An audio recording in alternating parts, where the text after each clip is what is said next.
আমাদের অনুষ্ঠানে স্বাগত জানাই। আপনি আমাদের সময় দিয়েছেন, সেজন্য আমাদের শুভেচ্ছা এবং কৃতজ্ঞতা জানবেন।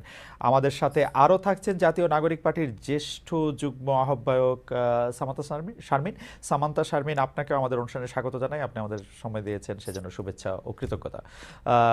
তো প্রফেসরের কাছে যাওয়ার আগে আমি সামান্তা শারমিন আপনার কাছ থেকে জানতে চাইবো যে অনেক বেশি দাবি দাওয়ার নিয়ে কথা হচ্ছে, অনেক বেশি পুলিশের লাঠি নিয়ে কথা হয়েছে, অনেক বেশি জলকামান আন্দোলনকারীদের নিয়েও কথা হয়েছে, কিন্তু আমরা একদম নারী ইস্যুটা, যে বিষয়গুলি এখন চলছে, ধর্ষণ বিরোধিতা, আইন বলা, আইন চাওয়া, রাস্তাঘাটে উত্তক্ত করা, মানুষকে কোনো পোশাক আশাকের ব্যাপারে প্রশ্ন তোলা, এটা নিয়ে আবার এক ধরনের কমিশন তৈরি হয় জাতীয় নাগরিক পার্টির।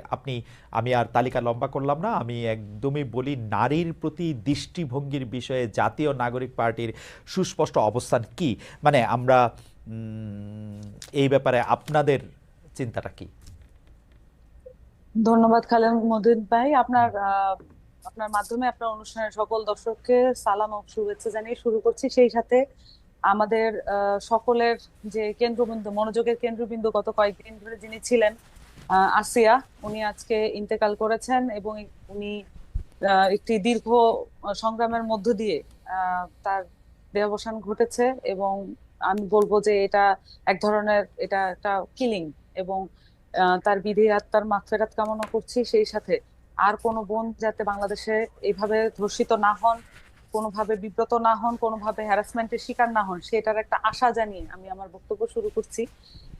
এখানে বাংলাদেশে যে ধরনের পরিস্থিতির মধ্য দিয়ে আমরা এই আজকের নতুন পরিস্থিতিতে এসে উপস্থিত হয়েছি, সেখানে নারীর অংশগ্রহণ, নারীর এখানে নিরাপত্তা, এই বিষয়গুলো সবসময়ই কোনো না কোনো সময়ে এটা কখনো মনোযোগের কেন্দ্রবিন্দু থেকে সরে গিয়েছে, কখনো কখনো আবার মনোযোগের কেন্দ্রবিন্দুতে এসেছে। কিন্তু যখনই মনোযোগের কেন্দ্রবিন্দুতে এসেছে, তখনই কোনো না কোনো ঘটনার মধ্য দিয়ে, যেটা মানে যথাযথই মর্মান্তিক কোনো না কোনো ঘটনার মধ্য দিয়ে এটা এসেছে।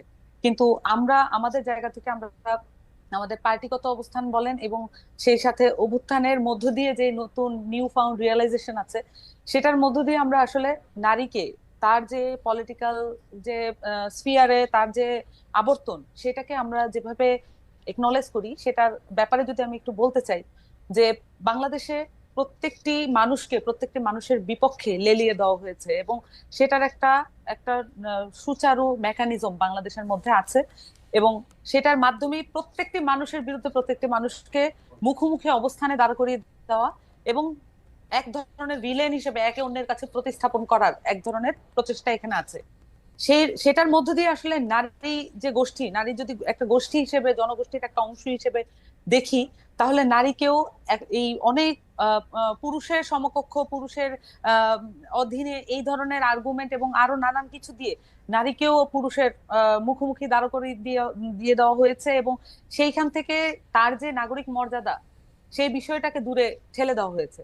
নাগরিক মর্যাদার বিষয় যদি আসে, তাহলে কিন্তু নারী পুরুষ এবং তার যেই জনগোষ্ঠী জাতিগোষ্ঠী যাই হোক না কেন, সেখানে নাগরিকত্বের আমব্রেলার আন্ডারে সকলেই চলে আসেন এবং সেই নিরাপত্তা এবং সেই যে তার যে কালেকটিভ মেকানিজম, সেটা সকলেই নিজস্ব জায়গা থেকে পালন করতে সামান্তা, পারবেন। সামান্তা, আমি আমি যদি এই পর্যায়ে, আমরা আলোচনাটা একটু বিস্তার করব, আমি যদি এই পর্যায়ে শুধু আপনার কাছ থেকে এই প্রসঙ্গটাতে একটু যাই যে জুলাই আগস্টে আওয়ামী লীগ পতনে যারা কাঁধে কাঁধ মিলিয়ে অংশগ্রহণ করেছিলেন, তাদের মধ্যে একটা বড় অংশ তো অবশ্যই নারী ছিলেন, কিন্তু তার মধ্যে একটা বড় অংশ মনে করছে যে নারীদের ঘরে ফিরে যেতে হবে।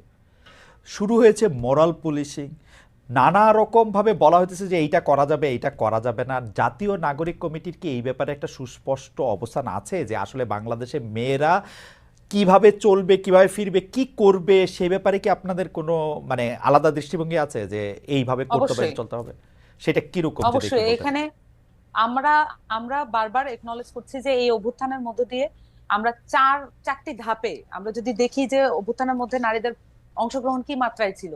প্রথমত 14ই জুলাই বাংলাদেশে আওয়ামী লীগ তার ফ্যাসিস্ট কাঠামো প্রতিষ্ঠা করার জন্য যেই ন্যারেটিভ স্ট্যাবলিশ করেছিল, সেই ন্যারেটিভকে ভেঙে হলের মেয়েরা বেরিয়ে এসেছিল। এটা ছিল তার প্রথম রাজনৈতিক স্ফুরণ। হুম। এইটার মাধ্যমে, এই ন্যারেটিভকে ভাঙার মাধ্যমেই আসলে এই অভ্যুত্থান সংগঠিত হওয়ার মুখে এসে আমরা দাঁড়িয়েছিলাম। হুম। পরবর্তীতে আমরা যখন অভ্যুত্থান সংগঠিত হতে দেখি, তখন আমরা নারীদেরকে দেখি একদম সম্মুখ যোদ্ধা হিসেবে, হুম। নট পিছনে কোনো ব্যাকগ্রাউন্ডে কোনো কিছুই না, একদম ফ্রন্টলাইন ওয়ারিয়ার হিসেবে। এবং তার পরবর্তীতে একই সাথে ওই অভ্যুত্থানের সময় আমরা কেয়ারার, প্রোভাইডার এবং শেল্টার গিভার হিসেবে আমরা তাদেরকে দেখেছি।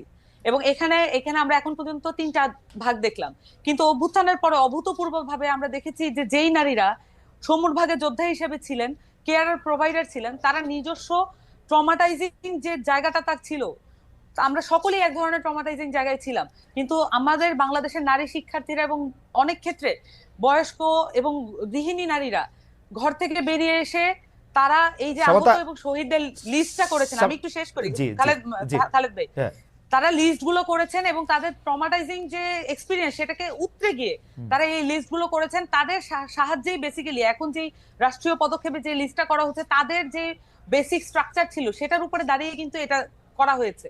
তো নারীদের এখানে অংশগ্রহণের, বাংলাদেশে এই যে নতুন যে পলিটিক্যাল পার্টি এসেছে এনসিপি, তারা বাংলাদেশের নারীদের এই অভ্যুত্থানে যে অংশগ্রহণ, সেটা প্রত্যেকটি ডিটেইলিংকে আমরা এক্সপ্রেস করি এবং প্রত্যেকটি ডিটেইলিংকে আমরা একনলেজ করি। এবং এই ডিটেইলিং এর মাধ্যমে আমরা বলি যে বাংলাদেশের নারীদের যেই পলিটিক্যাল এজেন্সি, সেটা এই 4টি ভাগে আমরা যদি দেখি, ভবিষ্যতেও যখন নারীরা নেতৃত্বের জায়গায় আসবে, এই 4টি জায়গায় তারা নিজেদেরকে প্রতিষ্ঠা করবে। আমি আরেকটু পরিষ্কার হওয়ার জন্য বলি যে আপনাদের দল কি মনে করে নারীদের কোনো একটা নির্দিষ্ট পোশাক তার জন্য বাধ্যতামূলক হওয়া উচিত বা পোশাকহীনতা বাধ্যতামূলক হওয়া উচিত? আপনি কি মনে করেন যে নারীদের তার নিজস্ব পোশাক, নিজস্ব আচরণ, উনি কোথায় কি খাবেন, কি পান করবেন, সেটা স্বাধীনতা থাকা উচিত, না সেই স্বাধীনতাটা কোনো না কোনোভাবে লিমিটেড হওয়া উচিত? মনে করেন যে যেহেতু আপনাদের দলটা নতুন করে আত্মপ্রকাশ করছে, এই দলের আদর্শ এবং নানাবিধ বিষয়বুদ্ধি তাত্ত্বিকভাবে অনেকটা জায়গা হতে পারে, আমরা যদি স্পেসিফিক এই জায়গাটার মধ্যে থেকে আসি, যে আপনারা কি মনে করেন যে নারীর একটা নির্দিষ্ট চেহারা থাকা উচিত এবং সেটা কোনো না কোনোভাবে পুরুষদের থেকে আলাদা হওয়া উচিত? আপনারা কি মনে করেন? দেখুন, এখানে আমি যেটা বলেছিলাম প্রথমে, বিভাজিত করার যে প্রক্রিয়া আছে রাজনৈতিক ভাবে, এখানে এই ধরনের প্রশ্ন, মানে এই যে পোশাক এবং হচ্ছে চলাফেরা, বেসিক্যালি নারীদেরকে কেন্দ্র করে এই ধরনের প্রশ্ন উত্থাপন করে বা এই ধরনের বাতাবরণ, একটা তথ্যের বাতাবরণ তৈরি করে এমন ভাবে পোট্রে করা হয়, মনে হয় যেন এখানে নারীদের বিপক্ষে সকল মানুষ দাঁড়িয়ে আছে। কিন্তু এটা একটা ছোট্ট গোষ্ঠী। বরঞ্চ এই আসিয়ার যে ঘটনাটা আমরা দেখলাম, এটার মধ্য দিয়ে আমরা দেখেছি বাংলাদেশের বেশিরভাগ মানুষ বাংলাদেশের নারীদের নিরাপত্তার জন্য শঙ্কিত, বাংলাদেশের নিরাপত্তার জন্য, বাংলাদেশের নারীদের নিরাপত্তার জন্য সামাজিক বলয় কিভাবে তৈরি করতে হবে সেটার জন্য তারা কাজ করতে উদ্গ্রীব। আমরা বারবারই এই জায়গাগুলো দেখি, কিন্তু এই জায়গাগুলো আমরা একনলেজ না করে আমরা বরঞ্চ যেটা দেখি যে যেভাবে আসলে বিভাজিত করা যাবে সেই বক্তব্যগুলো আমরা বারবার এখানে তুলে আনা হয়। সামান্তা, এবং তাতে সামান্তা, আমি আসলে বিভাজনের জায়গাটা যাইতেই চাচ্ছিলাম না, সেই জন্য আমি আপনাকে প্রশ্নটা যেটা করতে চাচ্ছি সেটা হচ্ছে যে জাতীয় নাগরিক পার্টি এইটা মনে করে কিনা আমি কোনো বিভাজনের মধ্যে, আমি অনেক ধরনের প্রেসক্রিপশন দেখতে পাচ্ছি, কিন্তু প্রেসক্রিপশন এমন আসতেছে যে ধর্ষণ হইতো না যদি না সে একটা মাহারাম রেনে চলাফেরা করতো, ধর্ষণ হইতো না যদি না তার একটা পোশাক ঠিক থাকতো, ও এখানে এই দুষ্টামি করতেছে, সিগারেট খাইতেছে, তারা মারা ঠিক আছে। আমি বলতেছি হচ্ছে এই জায়গা থেকে জাতীয় নাগরিক পার্টির কি অবস্থাটা কি সেটা আমি বুঝতে চাইতেছি। খালেদ ভাই, একটা রাজনৈতিক পার্টি কখনোই এই ধরনের একটি বিষয়ে মন্তব্য করে না, তাদের মন্তব্য হয় ওভারঅল জনগোষ্ঠী কেন্দ্রিক। আমরা যখন নারীদের পোশাক আশাক কি হবে, পুরুষদের পোশাক আশাক কি হবে, শিশুদের পোশাক আশাক কি হবে, এই সবকিছুর জন্য যদি প্রয়োজন বোধ করি আমরা জাতিগতভাবে, তাহলে আমাদের জন্য বোর্ড গঠন করে দেওয়া হোক, রাষ্ট্রীয়ভাবে সেটা পৃষ্ঠপোষকতা দেওয়া হোক। আমরা তো এটা এইভাবে আর্গুমেন্ট করার বিষয় না, পার্টিগতভাবে আমরা মনে করি দায়িত্বশীল ভাবে যে কোনো বিষয়ের আর্গুমেন্ট যদি হয় দায়িত্বশীল ভাবে করা উচিত। এবং সেখানে আমরা আমার ব্যক্তিগত মতামত আমি কারো উপর চাপিয়ে দিতে পারি না। যারা এই বক্তব্যগুলো টুকরো টাকরা ভাবে দিচ্ছেন তারা বেশিরভাগই তাদের পার্সোনাল ফেসবুক অ্যাকাউন্ট ব্যবহার করে সেগুলো দিচ্ছেন। আমরা আমাদের জায়গা থেকে মনে করি যদি কোনো কিছুর বিষয়ে জাতীয় ঐক্যমত প্রয়োজন হয়, এটা শুধু পলিটিক্যাল ইস্যু হতে হবে নট নেসেসারিলি। যদি পোশাকের বিষয়ে আসেন, ধরেন যে পুরুষের পোশাক কি হবে, নারীদের পোশাক কি হবে, শিশুদের পোশাক কি হবে, এই বিষয়ে আমাদের একটি ন্যাশনাল কনসেনসাস আমরা ডেভেলপ করতে চাই, তাহলে এটা রাষ্ট্রীয় পর্যায় থেকে উদ্যোগ নেওয়া হোক। সেখানে অ্যানথ্রোপোলজিস্ট থেকে শুরু করে বায়োলজিস্ট এবং হচ্ছে যারা পোশাক ডিজাইনার আছে এবং যারা হচ্ছে আরো যারা গবেষক আছেন সকলকে ইনক্লুড করা হোক। আসেন আমরা আলাপ করি মানুষ পোশাক আশাক পরে। সামান্তা, ব্যর্থতাটা মনে আমারই, আসলে আমি প্রশ্নটা বুঝতে পারতেছি না। আমি জানতে চাইতেছি জাতীয় নাগরিক পার্টির চোখে নারী আর পুরুষ দুইটা আলাদা অস্তিত্ব কিনা? ওকে, এটা একটা খুব গুরুত্বপূর্ণ কোশ্চেন। আমরা নাগরিক পার্টির পক্ষ থেকে আমরা বারবারই বলেছি যে আমরা মনে করি যে বাংলাদেশের নাগরিক মর্যাদা যদি নিয়ে আমরা কাজ করি এবং নাগরিক মর্যাদা নিশ্চিত করার ক্ষেত্রে নারী পুরুষ এবং তার পরিচয় যাই হোক, জনগোষ্ঠীর কিছু পরিচয় আছে, জাতিগোষ্ঠীর কিছু পরিচয় আছে, সেটা ছাপিয়ে গিয়ে আমাদের নাগরিক মর্যাদাকে গুরুত্ব সহকারে দেখতে হবে। যদিও এখন এমন বাস্তবতা আছে, আমরা মনে করি যে এখানে নারী সেল, নারী উইং, এটা করে যে ধরনের বিভাজন, এখনো এটার মধ্যে দিয়েও কিন্তু কিছুটা বিভাজন হয়, কিন্তু এখনো সেই বাস্তবতা আছে বাংলাদেশে, এখনো সেই বাস্তবতা আছে, নারীদের সেই ফিল্ডের বাস্তবতা আছে। এখন আমাদেরকে এই জায়গাগুলো অ্যাড্রেস করার জন্য কিছু স্পেশালাইজ উইং প্রয়োজন হয়, কিছু স্পেশালাইজ জায়গা প্রয়োজন হয়। না আমরা যেটা বিশ্বাস করি যে আমাদের নাগরিক কমিটির পক্ষ থেকে, যে আমরা এমন একটা বাংলাদেশ চাই যেখানে আমাদেরকে 25% উইমেন বা 33% উইমেন রাখতে হবে, এটা আমাদেরকে জোরপূর্বক আর বলতে না হোক। যে কোনো লিস্ট করার সময়, যে কোনো নিয়োগের নারী ও পুরুষ, জাতীয় নাগরিক পার্টির চোখে নারী ও পুরুষ সমান কিনা? নারী ও পুরুষ শুধু সমান না, এখানে নাগরিক মর্যাদার আন্ডারে, আমি বারবার বলছি, এখানে ওয়ার্ল্ড যদি আপনি পলিটিক্যাল সায়েন্সের জায়গা থেকে দেখেন, তাহলে যদি আপনি মডার্ন স্টেট হিসেবে বাংলাদেশকে রিপ্রেজেন্ট করতে চান, তাহলে যদি মডার্ন স্টেটের, আমি নাগরিক পার্টির, আমি বাংলাদেশ হিসেবে কি করতে চাই না চাই সেটা আমি চাই না, জাতীয় নাগরিক পার্টি কি চায় সেটা বলেন। আমি একদমই বলছি নারী পুরুষ সমান। যদি আপনি মডার্ন স্টেট হিসেবে যদি দেখতে চান এবং সেই সাথে মডার্ন স্টেটের আইডিয়া অনুযায়ী সিটিজেনকে যেভাবে দেখতে চান, সেভাবে নাগরিক পার্টি আসলে নারী পুরুষ বলেন এবং যত রকমের নাগরিক আছে সকলকে একই আমব্রেলার নিচে বিচার করবে, এবং কারো নাগরিক মর্যাদা কোনোভাবে যদি ভুলণ্ঠিত হয় সেটার বিপক্ষে নাগরিক পার্টি দাঁড়াবে। এবং সেই ক্ষেত্রে নারী আর পুরুষের মধ্যে কোনো বিভেদ আপনারা দেখছেন না জাতীয় নাগরিক পার্টি? আমি বলেছি এখানে বাস্তবতা আছে, আমি বারবার বলেছি এখানে বাস্তবতা আছে। এখন আমার কি মনে হয় যে 2025 সালে, সামান্তা 2025 সালে আসে কি প্রশ্নটা এত কঠিন যে এটা আসলে বাইনারিতে জবাব দেওয়া যায় না যে নারী আর পুরুষ সমান কি সমান না?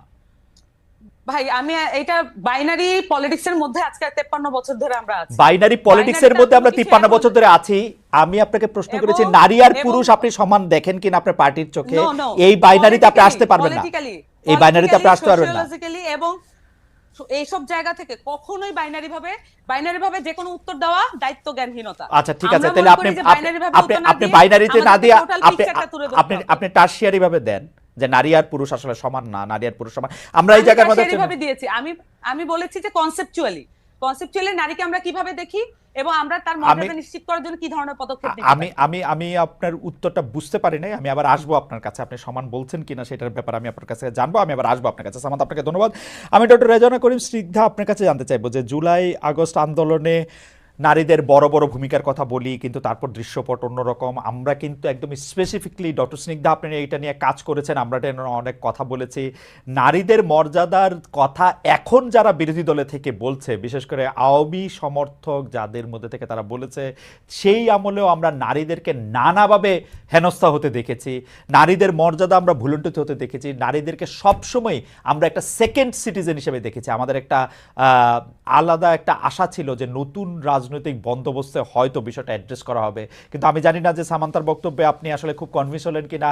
আমি কিন্তু দেখতে পাচ্ছি যে নতুন রাজনৈতিক বন্দোবস্ত আসলে নারীদের জায়গা আমি ঠিক সমান জায়গায় তো দেখতে, মানে আমি দেখতে ব্যর্থ হচ্ছি। এখন আপনারা শিক্ষক হিসাবে অ্যাবসলিউটলি এই জিনিসটা আপনি পড়ান, এইটা হিসাবে আপনি বিষয়টা কিভাবে দেখেন আমি একটু জানতে চাইবো আপনার কাছে, ডক্টর স্নিগ্ধা। অনেক ধন্যবাদ খালেদ আপনাকে এবং সামান্তাকেও শুভেচ্ছা। আমরা এমন একটা সময় আজকে কথা বলছি যেখানে একটা শিশুকে আমরা হারিয়েছি, এবং সেটা জাতিগতভাবে আমাদের জন্য অনেক একটা দুঃখজনক একটা ঘটনা, শুধু না ভীষণ রকমের লজ্জাজনক একটা ঘটনা। তো সেটা আমি আসলে স্মরণ করতে চাই।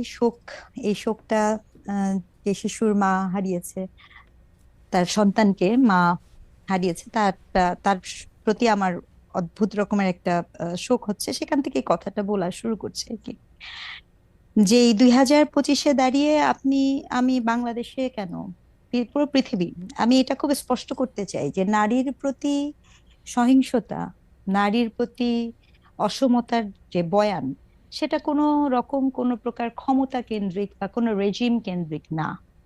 সেই বয়ানের মাত্রা, মানে এই অসমতার মাত্রাটা আপনার সকল সময়ে বিরাজমান। এবং সেক্ষেত্রে আরো গুরুত্বপূর্ণ হচ্ছে যে যখন আপনি একটা বিশৃঙ্খল পরিস্থিতিতে থাকেন, যখন আপনি একটি একক পেশি শক্তির ক্ষমতা চর্চার মধ্যে থাকেন, যখন রাষ্ট্রীয় কাঠামো অনেক বেশি সহিংসতার মধ্যে থাকে, তখন ত্রাসের অন্যতম টার্গেট গ্রুপ হিসেবে নারী থাকে। সেক্ষেত্রে এখানে আমার বলতে বিন্দুমাত্র দ্বিধা নাই, আলাপটা কিন্তু ইকুইটির, আলাপটা ইকুয়ালিটির থেকেও সবচেয়ে বড় ইকুইটির, হুম। যেখানে আমার এমন নারী বান্ধব পরিবেশই নাই।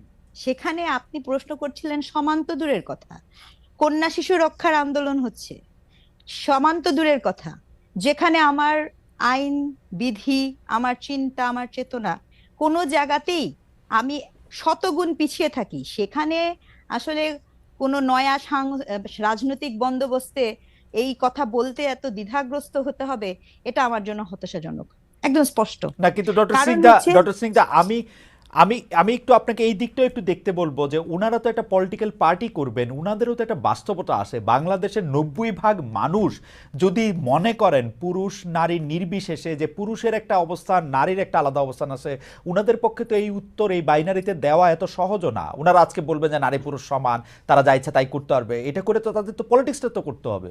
তারা কেমনে করবে এই পলিটিক্স যখন মানুষ না চায়? আপনারা শিক্ষক হিসেবে যখন আমাদের আমরা বিশ্ববিদ্যালয়ের ছাত্রছাত্রীদের মধ্যেও যখন এটা 70% লোক না চান, এটা ওরা পলিটিক্সটা কেমনে করবেন এটার মধ্যে থেকে?